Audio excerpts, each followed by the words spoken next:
তো এখানে বড় বড় সাইজের পাবদা মাছ নিয়েছি। তো মাছগুলোকে আমি আগে ম্যারিনেট করে নেব। তো ম্যারিনেট করার জন্য দিয়ে দিচ্ছি নুন, পরিমাণ মতো নুন দিয়ে দিলাম, দিয়ে দেব হলুদ গুঁড়ো আর সাথে ঝাল লঙ্কার গুঁড়ো দিয়ে ভালো করে এটা মেখে নেব। মাছটা ভালো করে মেখে নিয়ে সর্ষের তেলেই ভেজে নেব।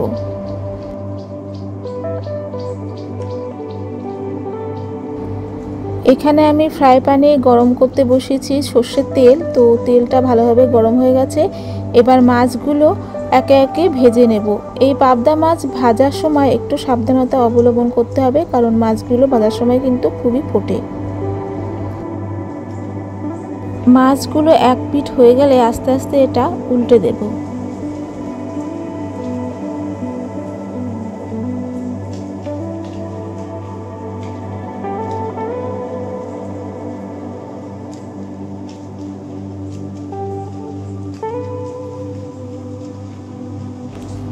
পাবদা মাছগুলো খুব সুন্দরভাবে ভাজা হয়ে গেছে। এবার এই পাবদা মাছগুলো ভালোভাবে তেল ঝরিয়ে তুলে নেব আর বাকি মাছগুলো একইভাবে ভেজে নেব।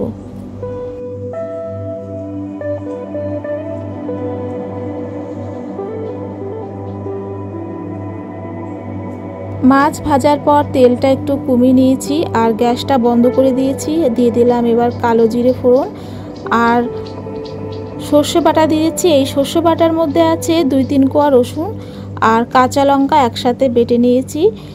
দিয়ে দিচ্ছি পোস্ত বাটা,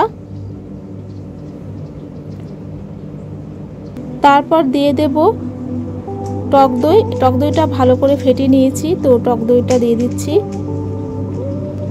আর কালারের জন্য দিয়ে দিচ্ছি হলুদ গুঁড়ো আর কাশ্মীরি লঙ্কা গুঁড়ো।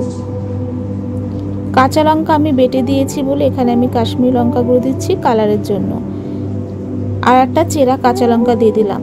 এবার এগুলো ভালো করে মিশিয়ে নেব। গ্যাসটা কিন্তু আমি এখনো জ্বালাইনি। তো মেশানোর পর দিয়ে দিচ্ছি পরিমাণ মতো নুন আর একদম অল্প করে চিনি।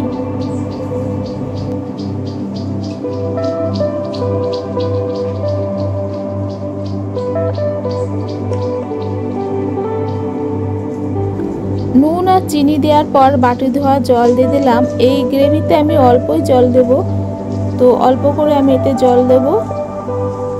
জলটা দিয়ে মিশিয়ে এবার মাছ ভাজাগুলো সুন্দর করে সাজিয়ে নেব। এতে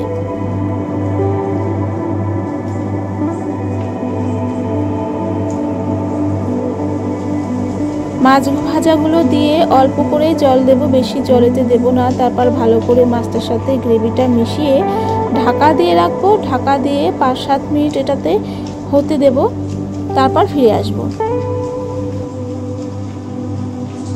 5-7 মিনিট পর ফিরে এলাম। দেখো কত সুন্দর দেখতে হয়েছে। এটা দেখতে যেমন সুন্দর, খেতেও কিন্তু খুবই ভালো লাগে। তো এটা হয়ে গেছে, এবার পরিবেশন করে তোমাদেরকে দেখাচ্ছি, চলো। বন্ধুরা, এরকমভাবে বাড়িতে অবশ্যই পাবদা মাছ রান্না করে খেয়ে দেখতে পারো। এটা কিন্তু খেতে খুবই টেস্টি হয় আর এটা খুবই ঝটপট রান্নাও হয়ে যায়। তো আমার রান্না যদি কারো ভালো লেগে থাকে অবশ্যই একটা লাইক করে দিও, আর আমার চ্যানেলে নতুন হলে সাবস্ক্রাইব করার অনুরোধ রইল। ধন্যবাদ।